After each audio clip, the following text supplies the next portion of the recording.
sainteté. Dieu est puissant, mais Dieu est d'abord saint. Alléluia.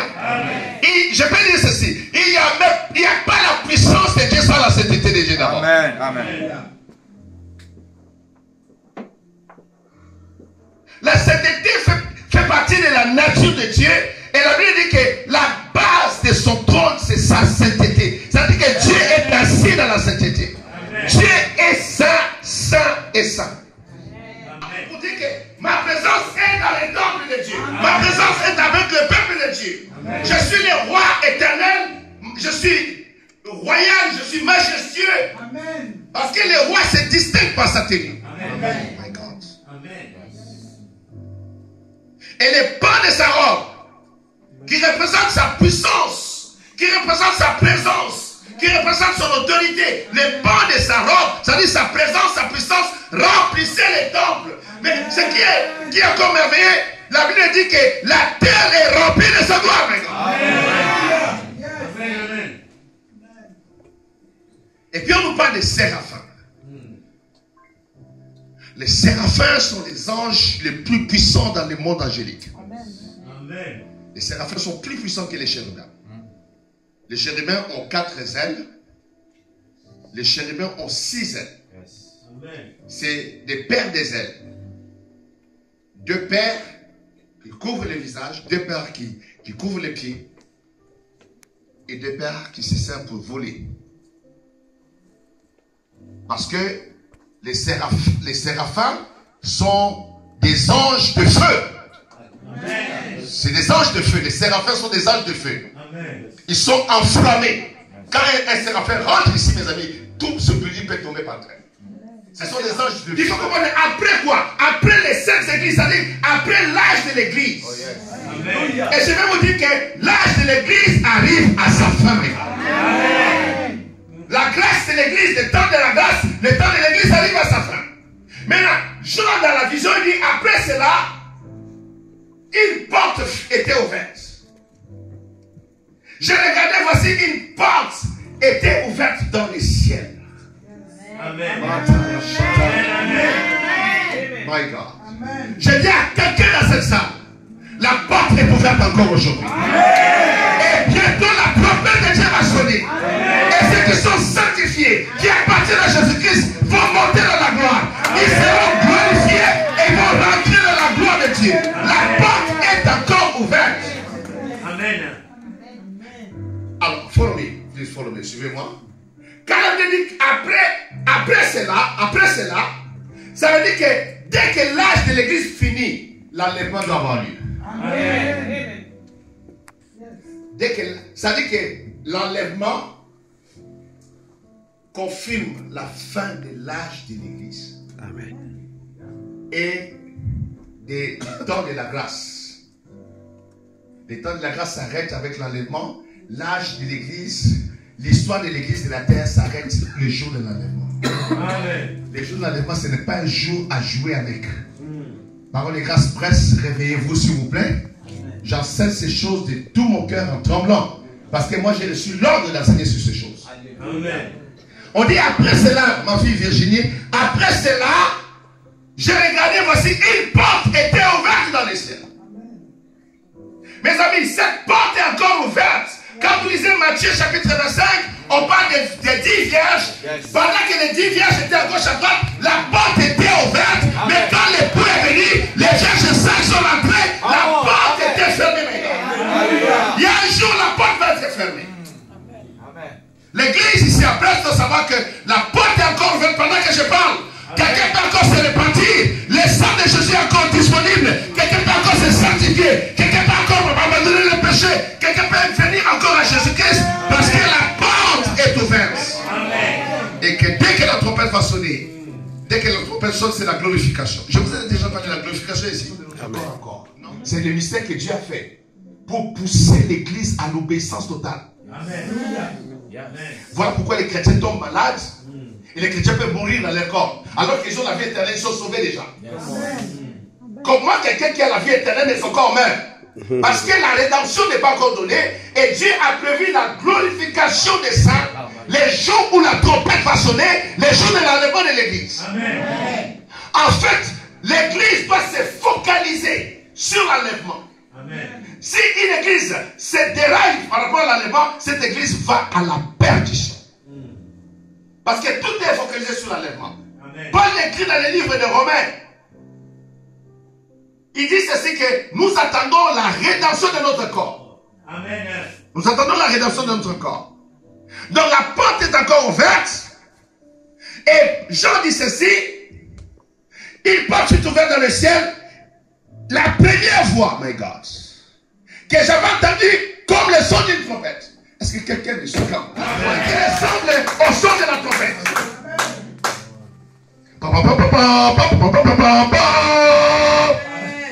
Et la trompette là a une puissance terrible. Cette trompette là a la puissance de ressusciter tous les morts en Christ. La trompette a l'autorité et la puissance de ramener les morts en Christ à la vie. Non seulement de les ramener à la vie, de les glorifier au même moment, de leur donner les corps glorieux à la seconde. Ça va s'aggraver. Et ça prépare quoi? L'entrée de l'Antichrist. Suivez-moi s'il vous plaît. La guerre Iran-Israël prépare l'entrée de l'Antichrist. Parce que l'Antichrist rentrera sur la scène pour rétablir la paix, un traité de paix avec les Juifs et les nations qui sont en guerre. Vous devez connaître la parole de Dieu. Donc quand j'enseigne ces choses, et quand l'ange de Dieu apparaît dans ma chambre pour me dire, prêche Jésus revient, il me connaît. Il sait qu'est-ce que je dois enseigner. La guerre que vous voyez là, c'est une guerre qui prépare l'entrée de l'Antichrist. Et pour votre information, l'Antichrist est déjà là. Le président Macron l'a déjà dit, la bête de l'événement est là. Vous l'avez compris. Il est déjà là. Tous les Illuminati savent ça. Tous les grands formations savent cela. Il est déjà là. Cette guerre, je le répète, prépare l'arrivée de l'Antichrist. L'entrée de l'Antichrist qui va signer ce traité de paix entre Israël et les nations arabes. Et quand ils vont voir qu'il a réussi à faire ce traité de paix-là, les gens vont l'acclamer et il va proposer au monde trois choses. Il va proposer au monde un gouvernement mondial. Il va proposer au monde une seule armée mondiale. Il va proposer au monde une seule religion mondiale. Trois choses, s'il vous plaît, suivez-moi. Il va proposer trois choses. Un seul gouvernement mondial pour que la paix soit partout dans le monde. Une seule armée mondiale. Pour que les Congolais ne disent pas non, il y a la guerre ici, les Soudanais ne disent pas il y a la guerre là-bas. La guerre de l'Ukraine et de la Russie va s'arrêter par ce traité-là. Il va proposer une seule armée, une seule religion mondiale et un seul gouvernement mondial. Trois choses qu'il va proposer au monde. Et les gens vont beaucoup l'aimer. Les gens vont beaucoup l'aimer.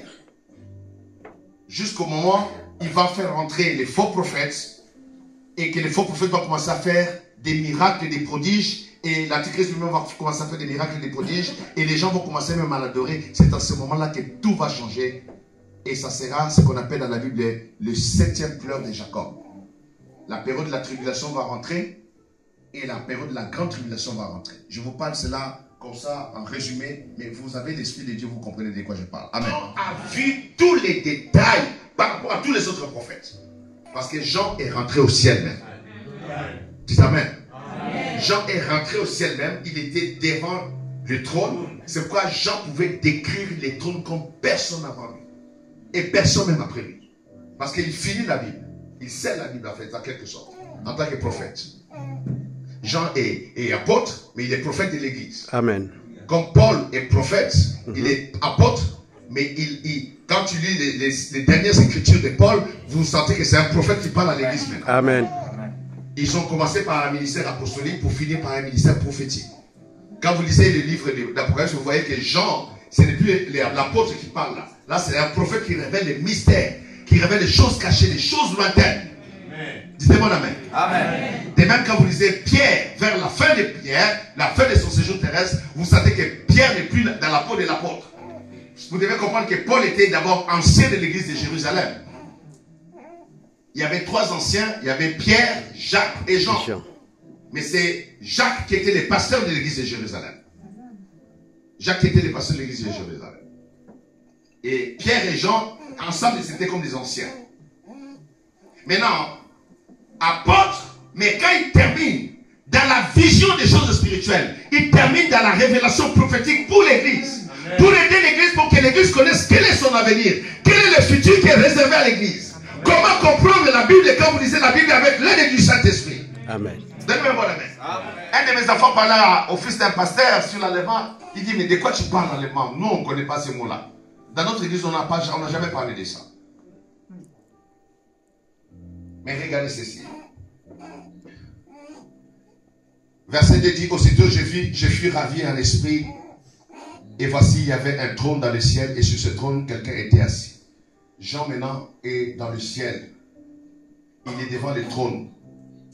Mais maintenant, regardez comment il va décrire les choses. Verset 3 dit, celui qui était assis avait l'aspect d'une pierre de jaspe et de sardoine, et le trône était environné d'un arc-en-ciel semblant à l'émeraude.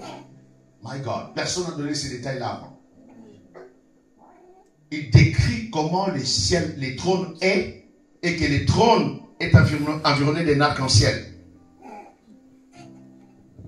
Dieu merci. L'arc-en-ciel de Dieu est différent de l'arc-en-ciel des autres. Gloire à Dieu. Juste une couleur. Amen. Dieu est puissant. Amen. Alléluia. Amen. Alléluia. Amen.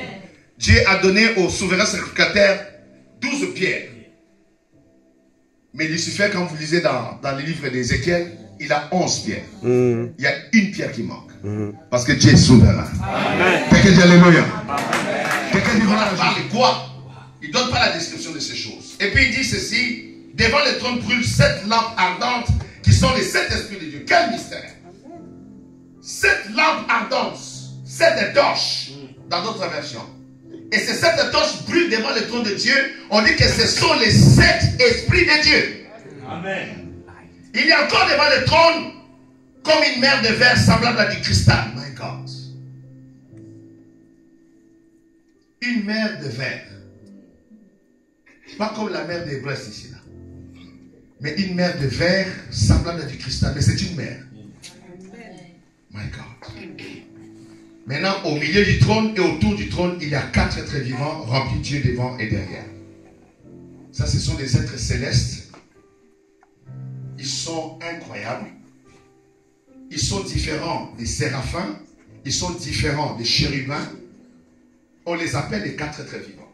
Ils sont 4. On donne les chiffres.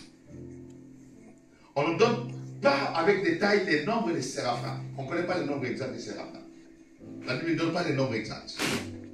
Mais les 4 vivants, on sait qu'ils sont 4. Les 24 vivants, on sait qu'ils sont 24. Les séraphins, on ne sait pas.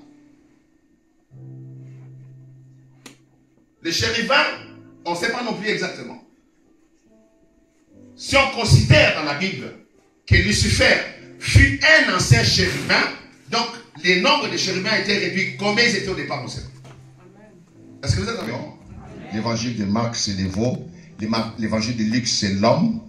Et l'évangile de Jean, c'est l'aigle. Ok? Amen. Amen. Amen. Ce sont des images qui sont associées aux 4 évangiles également. Les 4 faces de Dieu, des choses comme ça. Mais ce n'est pas ça notre objectif aujourd'hui. Les versets 8, c'est là que je voulais qu'on arrive ensemble. Apocalypse 4, verset 8. Les 4 êtres vivants ont chacun 6 ailes, comme les chérubins, les séraphins. Et ils sont remplis de Dieu tout autour et au-dedans. Ça représente quoi? L'omniscience de Dieu qui est manifestée au travers des 4 êtres vivants. Amen. Dieu est tout puissant. Il est El Shaddai. Il est Sabaoth. Il est Gibor. Ça, c'est la main de Dieu. Ça, c'est le bras de l'Éternel. La main de Dieu, le bras de l'Éternel manifeste sa puissance. Mais l'œil de Dieu, quand on parle de l'œil de Dieu, parce que Dieu n'est pas un homme pour avoir un œil comme nous, mais l'œil de Dieu démontre son omniscience. Amen. Parce que Dieu voit tout, Dieu connaît tout. Il n'y a rien qui échappe à la connaissance de Dieu. Dans son omniscience, Dieu connaît tout simultanément, totalement, entièrement. Dieu ne connaît jamais les choses à moitié. Dieu connaît tous les passés, Dieu connaît tous les futurs, Dieu connaît les choses présentes, les choses qui se passent simultanément. Ça aussi, ça démontre la lumière. Imaginez la lumière qui est devant le trône. Et la lumière, c'est la connaissance. Amen. Les trésors de la connaissance et de la sagesse de Dieu. C'est incroyable. Je dis bien, c'est les trésors de la connaissance et de la sagesse de Dieu qui est exprimé devant le trône de Dieu.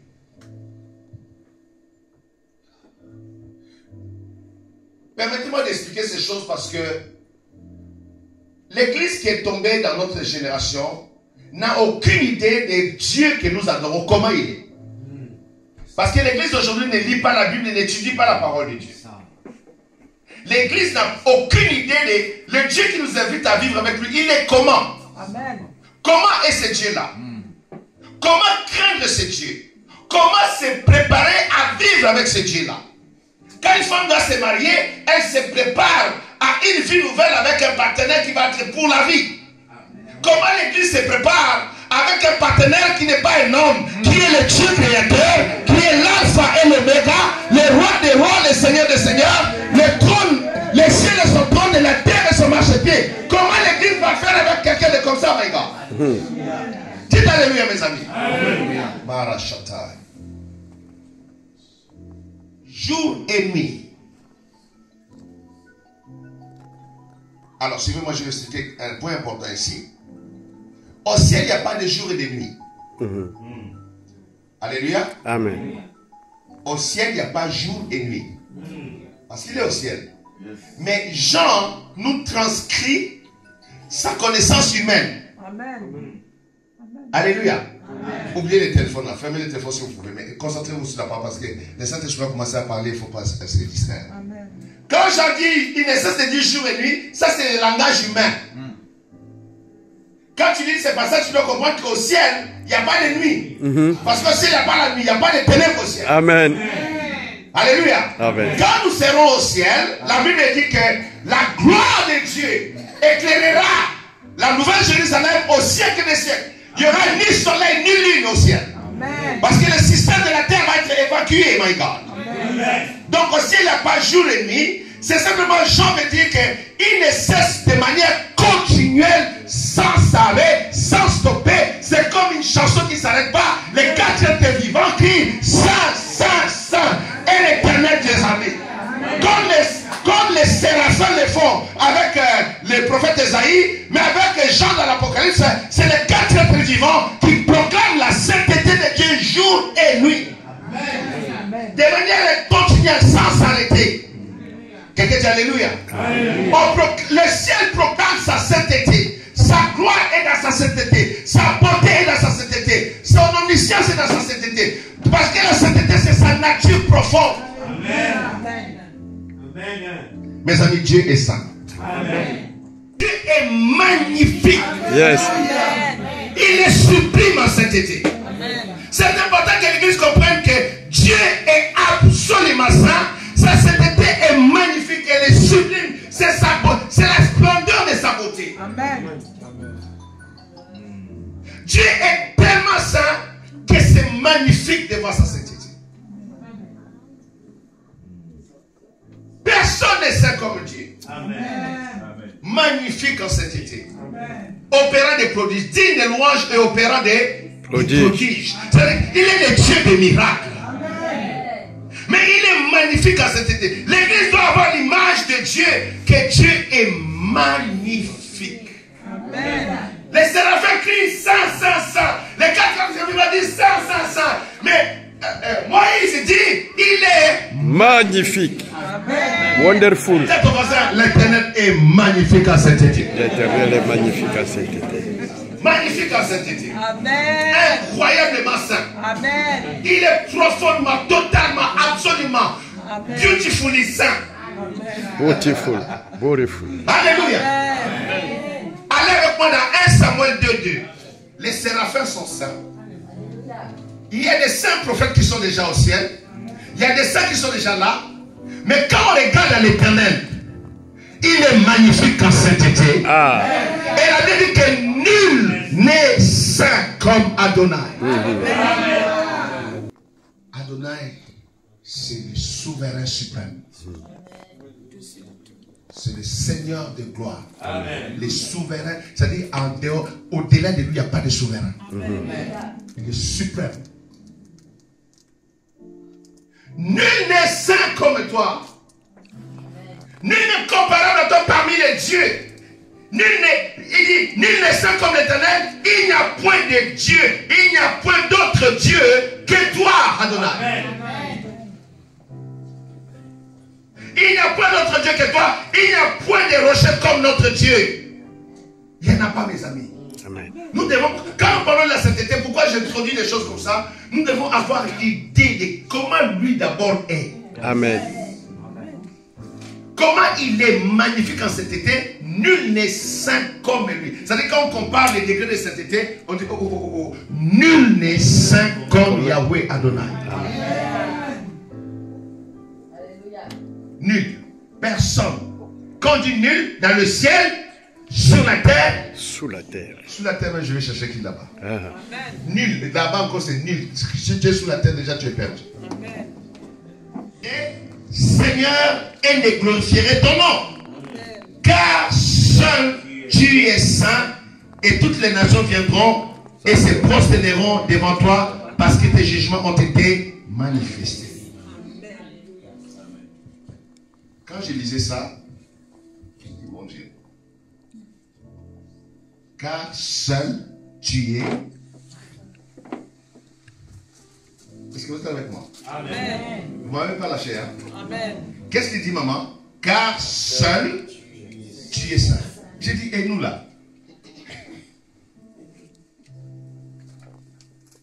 Et les prophètes et les apôtres, et les anges qui sont aussi, et les séraphins, les chérubins qui écrivent saint, saint, ils sont comment? Vous savez pourquoi? Quand on regarde les décrets de la sainteté de Dieu, les autres saintetés tombent. Quand on regarde, on dit, nul n'est saint comme toi. Tu es magnifique en sainteté. Quand on regarde encore bien, on dit, ah non, toi c'est Dieu saint. Quelqu'un dit alléluia. Amen. Parce qu'il est saint, saint, saint. Saint, saint, saint. Et quand il regarde, ils disent, il est tellement magnifique. Nul n'est saint comme lui. On ne finit pas dire que non, non, non, non, non. Il n'y a que toi qui es saint. Et Moïse a révélé qu'il est magnifique en sainteté. Je vous dis la vérité. Je suis votre frère. Quand j'ai fini d'enseigner ces choses, je rentre dans ma chambre, je commence à me repentir. Je pleure devant Dieu. Je n'ai pas d'autre choix. Je dis, Seigneur, sanctifie-moi, que je sois comme toi tu es. Yes.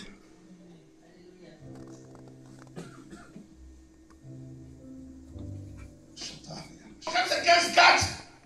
Car seul tu es saint. Maintenant. Et toutes les nations viendront et se prosterneront devant toi à cause de ta sainteté. C'est-à-dire qu'ils vont se soumettre à ton autorité. Amen. Parce que toi seul es saint.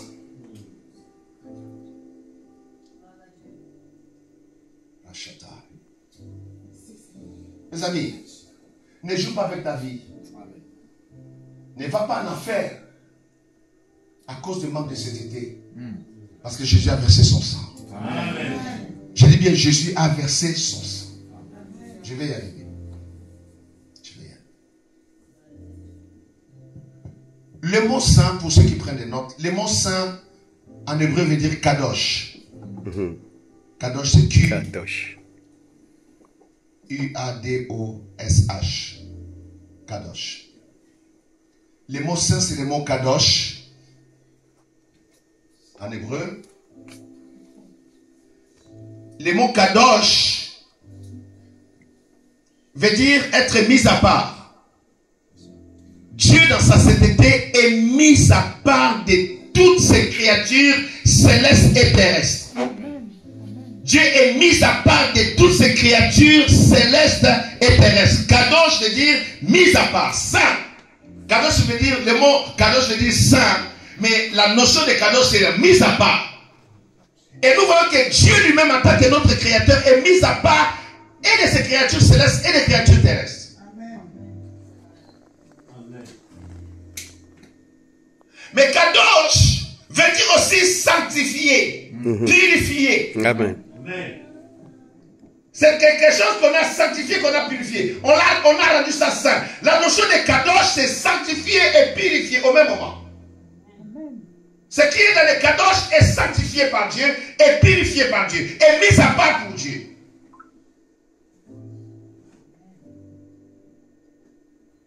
Et chacun de nous ici, qui avons reçu le Seigneur Jésus-Christ, nous avons été sanctifiés par son sang, mis à part pour le royaume éternel de sa gloire. Mis à part pour le royaume éternel. Sanctifiés par son sang. Kadosh. Suivez-moi, mes amis. Mais Kadosh veut dire aussi sacré. Kadosh veut dire aussi sacré. Ce qui est Kadosh est sacré. Et tout ce qui est sacré est mis à part, consacré à Dieu, consacré à la gloire de Dieu. Tout ce qui est sacré est... Oh my God. Le sacré, tout ce qui est sacré est entouré d'interdits. Quelque chose de sacré, on dit ne touche pas. Ne t'approche pas. Yes. Ne va pas vers cela. Le Kadosh, c'est le sacré. Et le sacré, non seulement est entouré des interdits, le sacré inspire le respect et la révérence. Amen. Amen. Quand Dieu nous appelle à la sanctification, Dieu nous appelle chacun à devenir sacré. Alléluia. Que Dieu te bénisse, oncle, pour son amen là. Dieu appelle chacun de nous à devenir sacré, mis à part et dans une dimension de dignité. Parce que le sacré inspire la dignité et le respect. Amen. Quand tu deviens sacré, tu deviens un objet, un sujet qui appartient totalement à l'éternel. Quand tu deviens sacré, on ne peut pas te toucher n'importe comment. Tu ne peux pas nommer. Tu es entouré d'interdits. Look at this, look at this. Regardez. Quand je me suis converti, j'avais 20 ans. Et quand je donne ma vie à Jésus-Christ, mon Seigneur, my God, je ne comprenais pas tout ce que j'enseigne dans le sacré. La première chose, il m'a dit, le jour où tu toucheras à une femme, tu mourras. Le jour où tu toucheras à une fille, tu mourras. J'ai paniqué ce jour-là. Je suis allé à la permanence des prières, à notre église à Cité Bethel. Pour compris pour moi, parce que je vous réserve les détails, c'était incroyable. Il ne me l'a pas dit parce que j'ai forniqué, non. Il m'a prévenu. Il m'a dit, toi là, si tu touches à une fille, tu vas mourir. Et à la permanence des prières, on m'a dit, écoute ce que Dieu t'a dit. Parce que effectivement, comme Dieu l'a dit, les jours où tu vas t'amuser avec une fille, tu vas mourir. Je ne savais pas que c'était les Kadosh qui commençaient dans ma vie. Quelques semaines plus tard, il me dit, tu ne boiras pas d'alcool. Tu ne toucheras pas à ce qu'on appelle de l'alcool dans ta vie. Tu te garderas pur, tu ne toucheras pas d'alcool, tu ne fumeras aucune cigarette. My God. Jusque-là, je n'avais aucune notion du Kadosh, de la sainteté consacrée. J'ai dit, ok.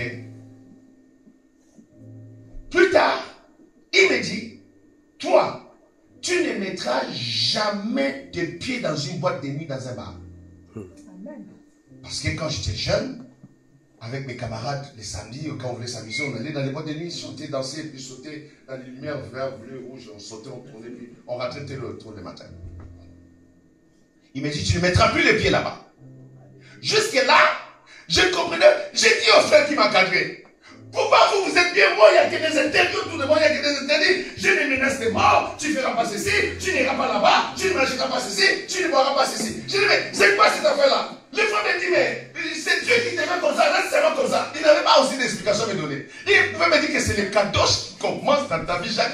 C'est Dieu qui te met dans... Il n'avait pas la connaissance, je ne le blâme pas. Est-ce que vous pouvez comprendre? Comment? Je ne savais pas que le Kadosh.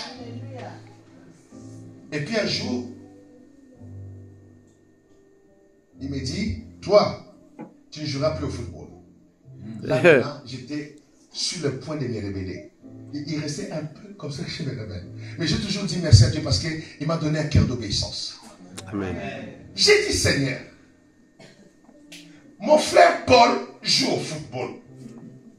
Mon petit frère, qui vient après moi, Christian, il s'appelle, il prie avec moi dans la même église. On se réveille, on va à l'église ensemble. Dieu ne lui a pas dit, lui continue à jouer. Je dis, Seigneur, Olivier Da Silva, lui joue.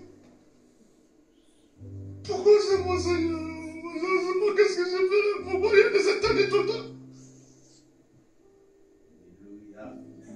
Kadosh, dis à ton voisin, Kadosh. Non, dis à ton voisin, regarde ton voisin, c'est les Kadosh. Les sacrés, les sacrés. Tu dis c'est les sacrés. Quand Dieu veut que tu sois sacré, Dieu te met à part, Dieu te sépare, Dieu te sanctifie, Dieu te sort de tous les milliers, de toutes les relations. Dieu te sépare avec des camarades, des amis. Dieu te sépare, Dieu coupe les liens avec qui que ce soit. Même dans ta famille, Dieu te sépare de X, Y, Z, parce que les camarades. Je pleurais, surtout pour le football là. Pour le football, c'était dur. Pour le football, c'était dur. Mais j'ai obéi. Regarde, maintenant, quand j'obéis à toutes ces choses, et je me donne à la prière. Maintenant, Dieu faisait quelque chose avec moi. Il m'a donné une instruction. Parce que je venais d'avoir, comme on appelle ici, mon bac. Je n'étais pas encore à l'université. Il m'a dit, toi, à 17h, tu dois être dans ta chambre en train de prier. Et à 23h jusqu'à 2h du matin, tu dois être dans ta chambre pour prier. Mes amis, quand j'étais dehors dans la journée, je courais entre les bus et les taxis pour que 17h m'attrape dans ma chambre. Alléluia. Et je priais comme ça. Je priais. Et puis, une fois, il me dit, quand tu pries dans ta chambre, éteins la lumière. Je dis, éteins la lumière. Je dis, Seigneur, est-ce que c'est toi vraiment qui me parles? Il me dit, éteins la lumière. Je parle, malgré moi. Et puis, j'éteins la lumière. Vous savez pourquoi? Maintenant, quand j'ai prié dans cette ambiance, tout est éteint, il n'y a pas de lumière, j'étais à genoux. J'avais les yeux fermés à genoux en train de prier, d'adorer. Je voyais une grande lumière m'envelopper. Yes. Quand j'ouvrais les yeux pour voir la lumière là, tout était noir. Quand j'ai refermé les yeux, c'était encore noir. Après, je voyais que j'étais dans une grande lumière. Une grande lumière. C'est-à-dire que tout était éclairé autour de moi. C'est que je ne savais pas. Il était en train d'ouvrir mes yeux spirituels. Amen. Il travaillait dans mon esprit. C'est comme ça qu'après, les anges ont commencé à me visiter. Yes. Jusqu'aujourd'hui. Yes. Je vous parle du secret de ma vie là. Mais avant que les anges commencent à me visiter, l'aspect Kadosh, le côté sacré du Kadosh. Kadosh, c'est la sanctification, c'est la séparation, c'est la purification, mais c'est aussi les sacrés. Amen.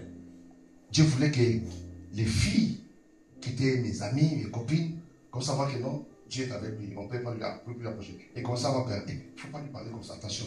Et il a changé, Dieu est avec lui. Pourquoi? Les sacrés. Ce qui manque à cette génération, c'est les kadosh. Amen. La sainteté de Dieu. Amen. Quelqu'un me donne un bon amen. Amen. Parce que les gens n'ont aucune idée de la sainteté de Dieu.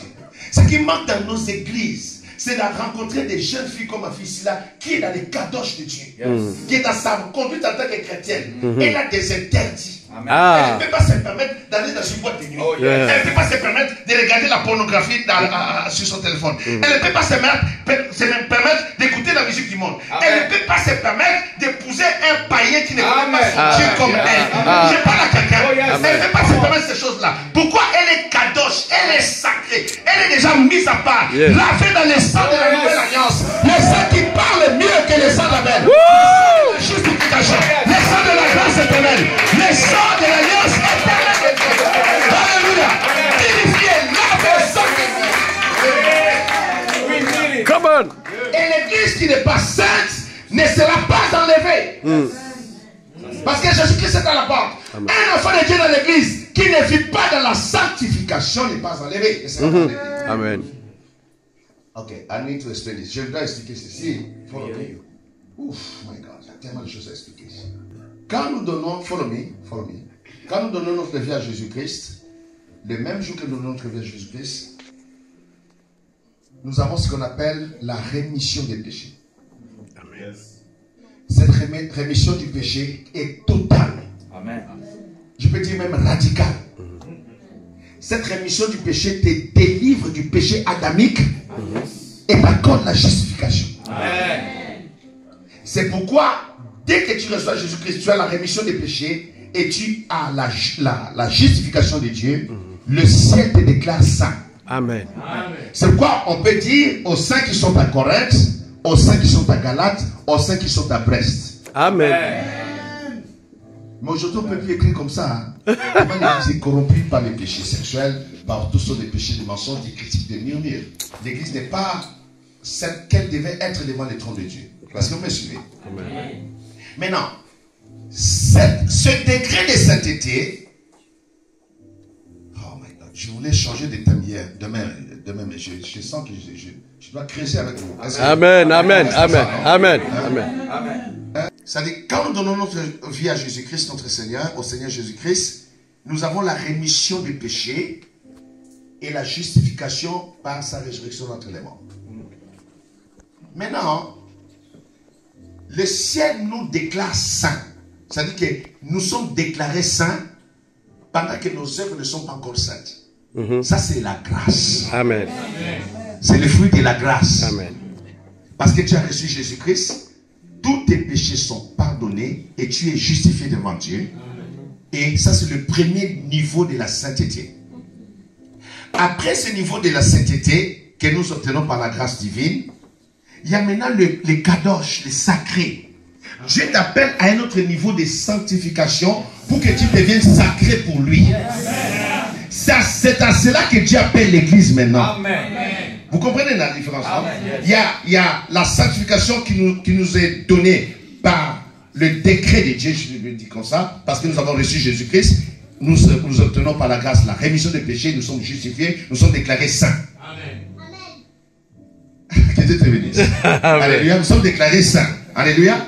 Mais cette sainteté, vous savez, quand quelqu'un est bébé spirituel, vous savez comment ça se passe, non? Oui. Il est saint, mais il peut mentir encore. Il est saint, mais il demande pardon à Dieu. Dieu le sanctifie toujours. Mais Dieu nous appelle à aller de progrès à progrès. Dans notre sanctification. À grandir dans notre sanctification.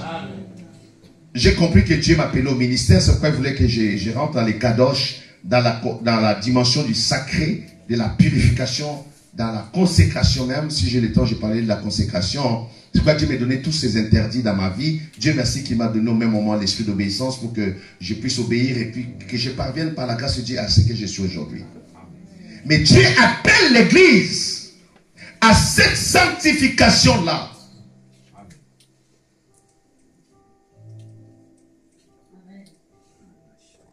Dieu invite l'église à la sanctification. Pas seulement de rester au premier degré de la sanctification qui nous a été donnée par la grâce, mais dans notre effort de nous consacrer à Dieu, de nous donner à Dieu, d'obéir à Dieu. Alléluia. Amen. Alléluia. Amen. Alléluia. Amen. Vous savez ce qui plaît beaucoup à Dieu quand ça vient de notre obéissance. Quand c'est le fruit de notre obéissance, ça glorifie notre Père Céleste. Ça l'honore. Quand c'est ma consécration n'est pas seulement le degré numéro 1 que Jésus m'a donné, mais mon obéissance me conduit dans la sanctification. Ma vie d'obéissance à Dieu, ma vie de la crainte de Dieu me maintient dans la sanctification devant l'Éternel. Et je vis la grâce de Dieu à cause de l'obéissance qui me conduit à la grâce de Dieu. Quelqu'un dit Alléluia. Mais quelqu'un dit gloire à l'agneau de Dieu. Oh my God. Mes amis, la sainteté de l'église, c'est sa beauté. La sainteté de l'église, c'est sa beauté. Ephésiens 5 dit de la présenter une église sans tache, ni ride, ni rien de semblable. C'est une église immaculée. Elle est belle, elle est splendide, elle est magnifique. C'est dans sa sainteté que réside la beauté de l'église. 1 Pierre 1, verset 15 à 16. 1 Pierre 1. 1 Pierre 1. Premier épître de Pierre, chapitre 1, verset 15 à 16. Il dit ceci. Verset 15, il dit, mais puisque celui qui vous a appelé est saint, vous aussi soyez saints dans toute votre conduite. Selon qu'il est écrit, vous serez saints car je suis saint. Alléluia. Regardez bien ce verset, je vais expliquer, puis je vais continuer avec ça. Saint dans toute votre conduite. Là où Dieu demande la sanctification de l'église, c'est dans la conduite de l'église. Amen. La conduite. Puisque celui qui nous a appelés est saint, et nous avons vu comment il est saint. Les séraphins, les 4 êtres vivants, ils proclament saint, saint, saint et l'éternel. On dit qu'il est magnifique en sainteté. Nul n'est saint comme lui. Lui, c'est le saint. Il est sublime. Il est magnifique en sainteté. Puisqu'il est comme ça, la Bible dit maintenant à l'église, soyez saints, puisque lui qui vous appelle saint, soyez saints dans toute votre conduite. Alors, suivez ici, parce que je suis en train de clôturer cette première phase. Les kadosh dont j'ai parlé tout à l'heure, comment il m'a dit, ne fais plus ça. C'est qu'il réglait quoi? Il réglait ma conduite. Il réglait quoi? Ma conduite. Il disait, Jacques, ne te conduis pas, ne sois pas un garçon impudique. Ne cours pas vers les filles, tu vas mourir. Ne bois pas l'alcool, tu vas t'essuyer. Tu es le temple de Dieu. Je vais t'utiliser. Je ne connaissais pas toutes ces choses. Ne rentre pas dans les bars, c'est les lieux de ténèbres. Ne va pas dans les boîtes de nuit avec tes camarades. Ne fume plus. Ne fais pas la cigarette. Ne fais pas toutes ces choses-là. Et vous savez pourquoi Dieu avait raison quand il m'a interdit de jouer au football? Parce que quand je jouais bien au football, entre guillemets, quand on jouait au football et qu'on gagnait, c'était là le problème. On faisait la folie. On buvait comme des fous. On dansait comme des fous. Et cette vie des victoires de football, vous savez comment ça se passe quand les équipes gagnent ici? Imaginez moi-même, je suis joueur, notre équipe a gagné. Et surtout, nous on jouait quartier contre quartier. On quitte notre quartier, on va dans le quartier où on ne dit pas. Et quand on est rentré, on est comme des champions. Donc on voit, on crie dans nos voitures, on klaxonne, on met la musique, on danse comme des fous. Et puis la suite, vous le savez. C'est terrible. Donc après, quand je regarde en arrière, Dieu avait raison. Amen. Je dis à un enfant de Dieu ici, peut-être que Dieu t'a parlé plusieurs fois. Ne fais plus cela. Ne va pas là-bas. Ne te mets pas avec telle personne. Ne te mets plus avec telle personne. Même si les membres de ta famille, faites attention. Dieu a toujours raison. Amen. Moi et ma femme, on a ce principe-là. Dieu a toujours raison. Alléluia. Amen. Soyez saints dans toute votre conduite. Je crois qu'on va continuer demain.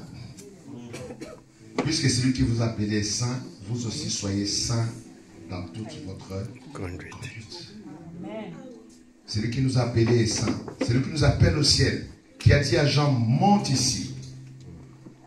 Il est saint, vous savez comment maintenant. Soyez saints dans toute votre conduite. Les restes, on va